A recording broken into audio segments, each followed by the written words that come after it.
Welcome to Physical Education. Our topic for quarter 3 is futsal. Today, we will be learning the nature, background, and basic skills of futsal.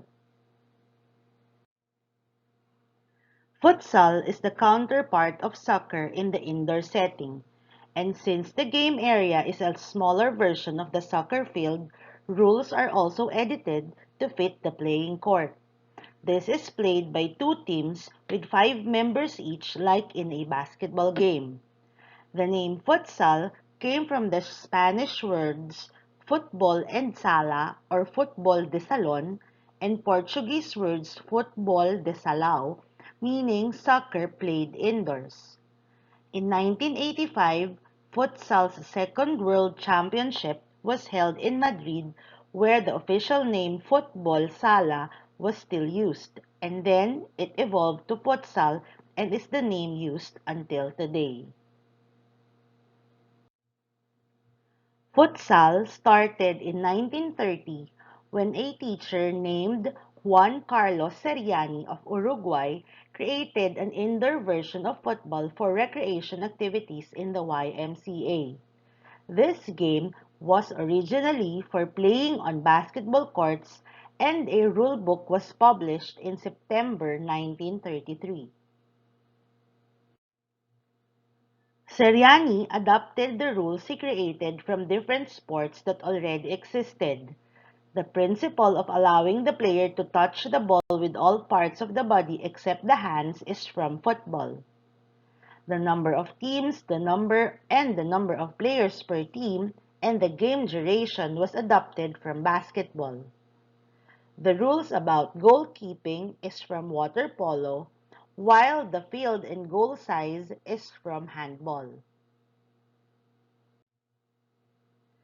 Sirianni's goal is to create a team game similar to football that can be played indoors.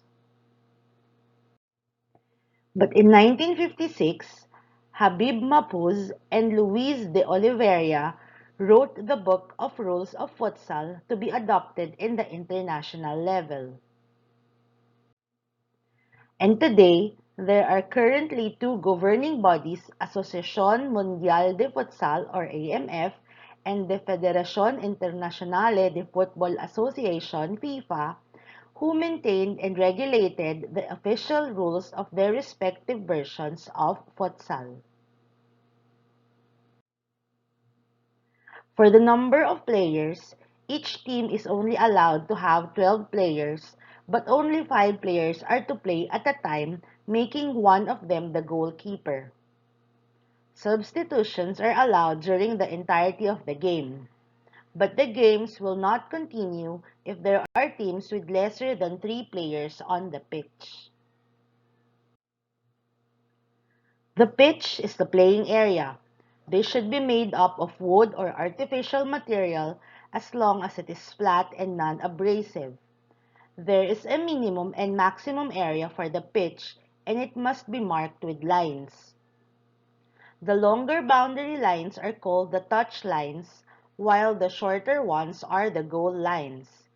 It is divided into two halves, marking the halfway line. The center mark is indicated at the midpoint of the halfway line with a circle with a radius of 3 meters.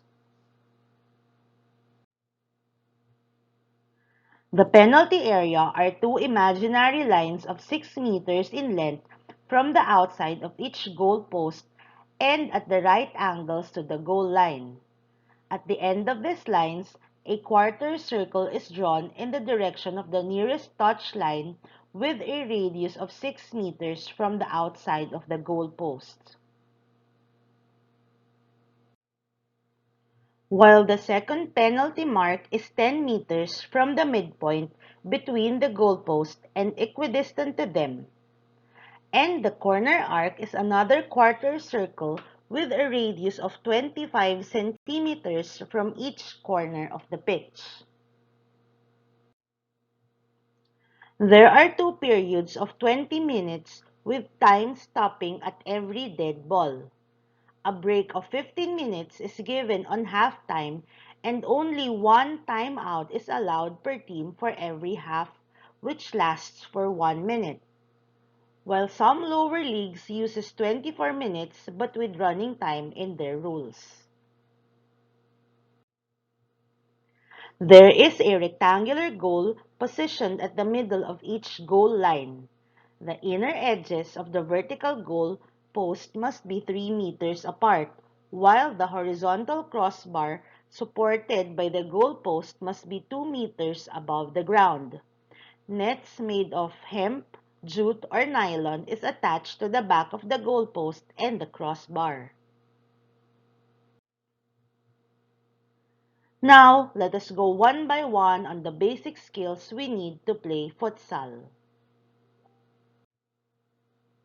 While in basketball, we dribble with our hands, in futsal, we dribble with our feet. Dribbling is being able to maneuver the ball while moving and avoiding the defenders attempting to intercept the ball. A successful dribble will bring the ball past defenders legally and create opportunities to score a goal. A futsal player uses the sole of his foot to move the ball. This allows the player to maintain close control on the smooth surface of the ball because the floor is smooth unlike in the fields. Space is limited and opponents are never far away. There are three important ways on how to do futsal dribble. Shielding the ball using your body to protect the ball from a defender and feeling the ball with the sole of the foot.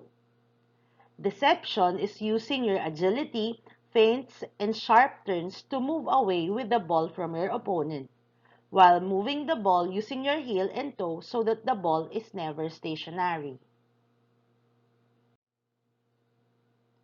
Passing in futsal should be done with utmost control because of the limit in space, unlike in football fields. Passing is sending the ball to a teammate and can be performed by any part of the body except your arms and hands. The most used pass is performed by touching the ball with the inside of the foot they call the pass lead. Once your teammate passes you the ball, you should be able to trap it. Trapping is the act of receiving the ball in futsal with any part of the body allowed by the rules. It is done by stopping the ball and trapping it or stepping on it to gain control of the ball. When given the opportunity, you have to score a goal. Shooting in futsal is done by sending the ball towards the goal of the opposing team to score a goal. The kick can be performed with any part of the body allowed by the rules of futsal. The best kick is one that unites precision and strength. For your activity and assessment, kindly check your FB groups for your teachers' postings. I hope you've learned something about futsal and hope to play with you in school someday. This is the second module for Quarter 3 Physical Education. Stay safe, everyone!